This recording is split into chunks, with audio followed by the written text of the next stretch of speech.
Hi, in today's episode, let's talk about RFPs, specifically in the higher ed sector. So I'm Renee Seltzer, owner of Ellison Ellery Consulting, and I have been on all four sides of an RFP. Schools have hired me to write their RFP request. I have helped vendors write their responses and edit them and just really make sure that they're putting the best foot forward. I myself have an agency, so I write RFPs. And there's probably somebody else in there I've also worked on. So I have been at from the school side, from the vendor side, all kinds of sides. So I wanted just to walk through some tips and tricks on things to look out for when you're writing your RFP, right? So what you put into it's what you're gonna get out of it. And I really want you to help find a vendor that's gonna be right for your project. So I was working with a big university system, and they already had a paid media company that they've started working with and had earmarked all their money for paid media, and it's sitting with them. So as I progressed working with this university, I started to notice the paid search company wasn't very sophisticated. Like they didn't understand scripts, and they even sent me something to prove that Google had sunsetted. So I couldn't even prove it because they wouldn't be able to use it since Google got rid of that feature. There was just really a lack of sophistication in everything that they did.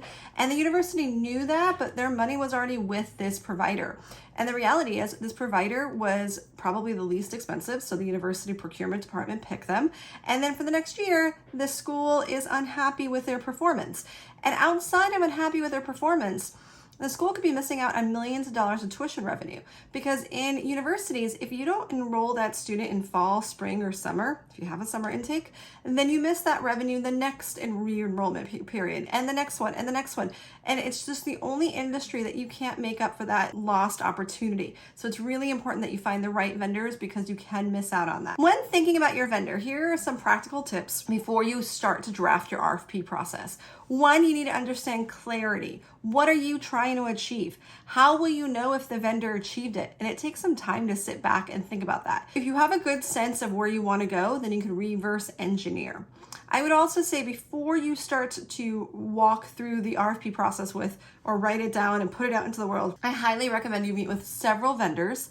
And in those times that you meet with them, they're going to help you uncover what you don't know, because you don't know what you don't know. So it's really important that you go through this process and then ask them different kinds of questions so you can get clarity on exactly what you need in this project. I have a lot of different kinds of questions that we put together in our blog. So if you're looking for a paid media company, I have tons and tons of questions here. And then, it goes on and on. And what you want to do is have clarity on who is going to do what. So that way you understand who's going to do creative. Are they going to do landing pages? Are they going to do CRO testing? What kind of tracking is going to be set up? Are there going to be dependencies in other departments going on?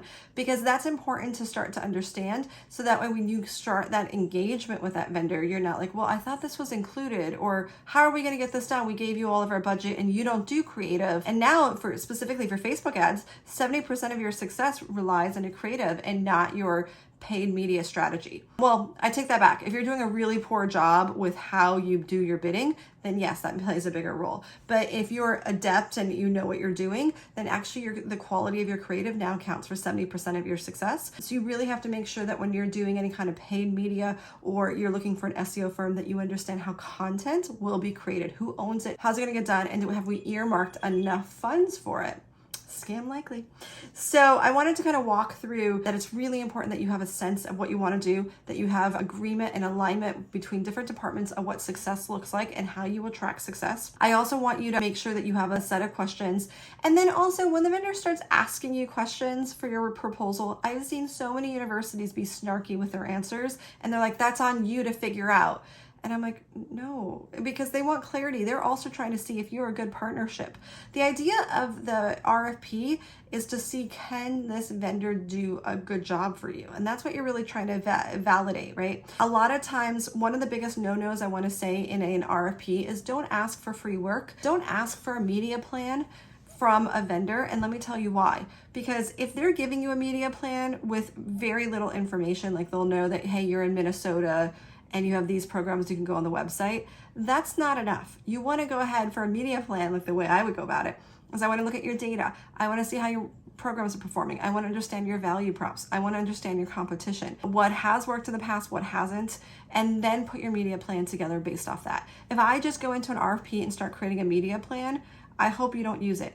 I don't know if you're trying to see if I understand enough of what I'm doing, or my agency knows enough of what they're doing, or also you're just trying to get free work and see if like 4 of them say the same thing and one says something different. Well, what if 4 of them give you a cookie cutter media plan and that's still not going to work the best way for you? So I implore you, do not ask for people to create you a full media plan as a part of your RFP. What you want is references. What you want are case studies. You want to understand, hey, show me this process from soup to nuts of what you did for someone else. And you could blur the logos, you could blur the actual school names, but I want to see that you did this. So I think that's the biggest predictor of success, and then obviously checking in on references. But through this process, don't ask for free work. You're just not getting great work. And if you are getting great work, there's 2 things.